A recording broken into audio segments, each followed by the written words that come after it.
এই রাস্তাটা একদিন প্রকৃতির সৌন্দর্য নিয়ে বেঁচেছিল। সেই প্রকৃতির সৌন্দর্যটা কি? রাস্তার দুদিকের গাছ, কিন্তু আজ তারা মরে পড়ে আছে।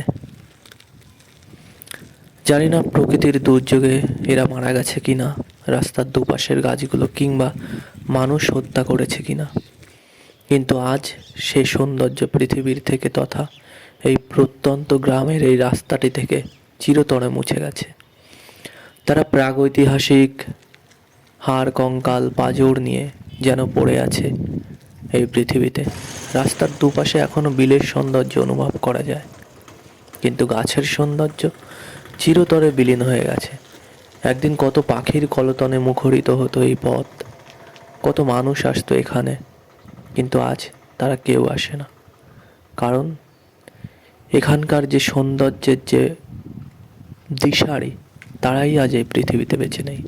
তাদের শাখা প্রশাখা আর একটি পাতা নেই, সবুজের কোনো আস্তরণ নেই। শুধু মহাশ্মশানের শবের মতো তারা রাস্তার দুপাশে দাঁড়িয়ে আছে, যাদের ভিতরে কোনো প্রাণ নেই। পাখিরা তো দূর, কেউই আসে না এদের নিকটে আর। কখনো কখনো গ্রামের কোনো কোনো মানুষ জ্বালানি হিসাবে এদের জরাজীর্ণ শরীরের থেকে, মৃত শরীরের থেকে কাঠ কেটে নিয়ে চলে যায় কুপিয়ে কুপিয়ে। জাপানে যেখানে গাছকে ভালোবেসে মানুষ নিজের ডিপ্রেশন কমায়, সেখানে আমাদের দেশে গাছকে হত্যা করাই মানুষের একমাত্র কাজ।